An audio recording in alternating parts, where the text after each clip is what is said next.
Mr. Investor Lot, welcome back to the channel, baby. None of this is financial advice, it's for entertainment only. So articles like this are now coming out of Investor Place. You can see they're talking about bio-nanogenomics and our UK deal with some NHS hospitals. But let me tell you this, baby. A couple months ago, I was speaking to somebody who was kind of bearish on bio-nanogenomics, but they still said the same thing about its role in cytogenetics. So I'm going to be talking a little bit about the email I received 2 months ago. Please excuse my voice, it's getting husky because I was out there grinding today. I have a part-time job now just to help me maintain this channel. Basically, when the stock market dipped, we didn't make enough money on this channel, so I had to go and get out there grinding. But I absolutely love making YouTube videos. I love making content for you guys. I love finding and deep diving into stocks and companies. So I just want to say thank you to everybody that supports my channel, and if you're able to support me by joining up here channel memberships, or if you could please join the Patreon, it means the world to me. You'll help support me create content every single day. That's what I want to do. I want to do this full time with me and my little brother working together. So if you want to join the Patreon, the link is in my description box below. So I'm going to show you something that's interesting that popped up at ACMG. It was some quotes by Dr. Ebbert. He was talking about long range technologies, but he's talking about bio-nanogenomics and all of the kind of stuff they can explore. I have a lot of conviction in the stock, and today I'm going to show you why. If you're new around here, welcome to the family. Hit that like and subscribe, please, baby. Join us. The Cowboys are over 9,000 strong. Okay, let's get into this. First, let's start with Simon from ARK Invest. After we take a read of his thoughts and opinions on optical genome mapping and bio-nanogenomics, then let's go through what a geneticist sent me 2 months ago and follow up with Dr. Mark Ebbert, PhD, University of Kentucky, and all his findings. Okay, so a lot of you guys may have seen this. This was some chat between our beloved James. Thank you, brother, for asking this wonderful question to Simon. So he asked about optical genome mapping and what are Simon's thoughts. Simon replied and said that the technology is very cool, and he said it's improved a lot over the last few years, and this is where he thinks it's going to be, in the cytogenetic labs. At first, he thinks it's going to be used simply for research, and then it will be developed and be able to be used clinically. And he said in order for that to happen, there needs to be more evidence, more research. So that is why bio-nanogenomics has been focusing on studies, press releases. They're putting all of it out, all of the studies in front of investors, but also out there for all of the clinics so they can see what people are discovering with Sapphire and exactly how it can bring them to Cytopia. He then spoke about the concordance between OGM and industry standard cytogenetic methods, basically saying that there's an equal or better performance in certain scenarios, particularly leukemia we were looking at recently. He also said there's some friction between switching to new technologies and also the cost of switching. So if he thinks that cytogenetics is the first place you're going to see it, let's take a look at what they sent me an email before. So this email I received 2 months back. It was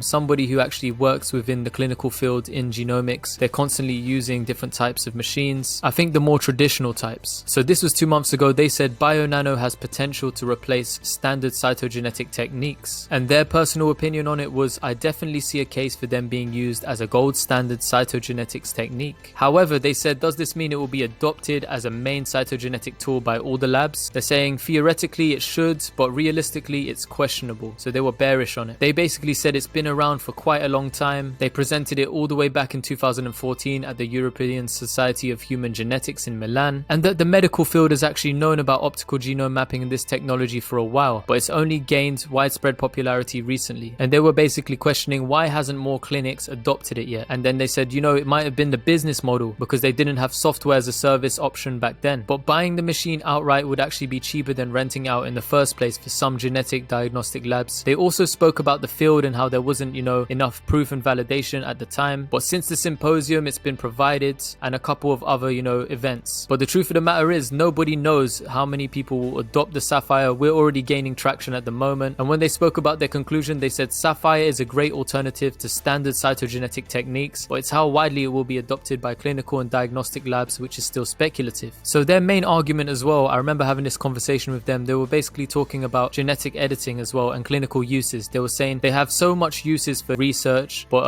in the lab there's not much they can do clinically with the Sapphire and Sapphire's data. So you could be finding loads of discoveries, you can be finding structural variations for certain diseases, but genetic editing hasn't caught up with it yet. However, there's so much money going into genomics now, I think it's going to be very fast for genetic editing to actually catch up with it. We're seeing, you know, mosquitoes being edited to actually spread anti-malarial. I think it was anti-malarial genes or something like that in the previous video. And now let's also talk about software as a service and what, you know, Eric Holmlin has said previously. And we can see that, you know, the change in the sales model, the change in the business model that they adopted in the first half of 2020 has had significant impact on the business. Right now, you've seen 2 large hospitals within the UK NHS adopted the Sapphire system after using it and testing it out. And this article from Investor Place that came out today said, you know, it's a massive deal for the UK to actually start adopting it and putting it into, you know, National Health Service hospitals. So these 2 large laboratories have now committed to utilize Sapphire. One of them is using it through a rental agreement, but here it says, as part of the deal, NHS has made a commitment to purchase consumables for Sapphire over time. So now, as more hospitals and places see these research hospitals and hospitals that are running, you know, diagnostic services, it's going to give other hospitals more confidence to adopt the machine and actually explore developmental delay, infertility, rare disease, and other genetic diseases. This brings me into what I saw at ACMG. So there's a guy here called Dr. Ebbert. Hello,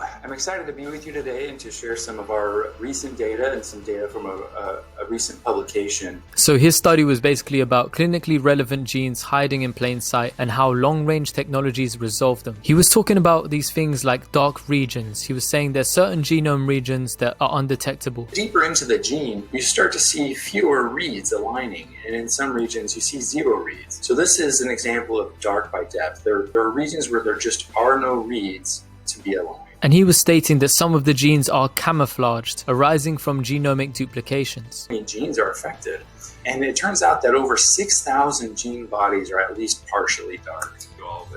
Especially with this group. We wanted to know, okay, what's the clinical significance of this? You know, how many of these genes that are at least 5% dark are already known to be involved or associated with disease? And we found 76 genes that are at least 5% dark that have mutations in the Human Gene Mutation Database, which is a manually curated database, and they're associated with 326 unique human diseases. And some really big hitters here. So if we look at RPGR, it's associated with various ophthalmic diseases, TBX1, various cardiovascular defects, coronary artery disease, hearing loss, various neuromuscular disorders, various developmental or neurodegenerative conditions, spinal muscular atrophy, and even Alzheimer's disease. And those last 2 were the ones that were really eye-opening to us because of our research involving ALS, Alzheimer's disease, and in frontotemporal dementia. So now he has said that the long-range technologies resolve these dark regions. So to this point, I've shown the long-range technologies that, you know, the long-range sequencing technologies. But there's another technology that I want to introduce that has a lot of value, and that's the Bionanogenomics Sapphire. It's not technically sequencing; it's optical DNA mapping, and it's all of these technologies are excellent at identifying structural variants, and structural variants are critical and are a major player in disease, as I will demonstrate here. So, for example, ALS is caused by a C9orf72 G4C2 repeat expansion. It is also useful in Parkinson's disease. Massive. And now he said there's been a lot of concerns with long-range technologies, but are they ready, you know? Are they ready for research and clinical use? I know that there have been a lot of criticisms or concerns maybe with long-range technologies. And so the question might be, when is this ready for research or clinical use? Well, I'd say for research it was ready, yesterday. It's been ready for a long time. For clinical, I would say it's ready now, in my opinion. And so I want to address. So you heard it from him himself. He said that he thinks it's ready now, in his opinion, for clinical use. He also said that long-read technologies are going to improve diagnostics and enable a greater understanding of disease etiology. And disease etiology is basically what is the cause of disease. So now this is a list, right? So he basically spoke and he was saying, bionanogenomics, optical mapping, and some other long-range technologies will be used to look at structural variations. And structural variations are involved in or directly cause a broad range of diseases, including including all of these diseases. So now he's saying it could be used in diagnosis, in Parkinson's disease, that's massive, Alzheimer's disease there, even mental health, they've got schizophrenia there, Crohn's disease, leukemia, Fragile X, autism, ALS. If this man is saying that, you know, they will be vital in diagnosis and he thinks it's ready clinically now, with some people who are actually bearish on bio-nanogenomics say they definitely see a case for them being the gold standards technique in cytogenetics with the potential to replace standard cytogenetic techniques, then are we far off Cytopia? Are we that far off if they can see, you know, the workflow is there, the efficiency and the costs? In their investor presentation, you know, they're saying they want to gobble up this segment and they are alone in addressing structural variations and digital cytogenetics with 2,500 cytogenetics labs worldwide. And they also said they could actually sell probably about 10,000 Saphyr machines. With people in the field also believing this, how far do you think they are off doing that? You know, soon you're going to see with some top research institutions and NHS laboratories accepting this machine, adopting it, how long will it be before we start to see loads of sales build out? And this is just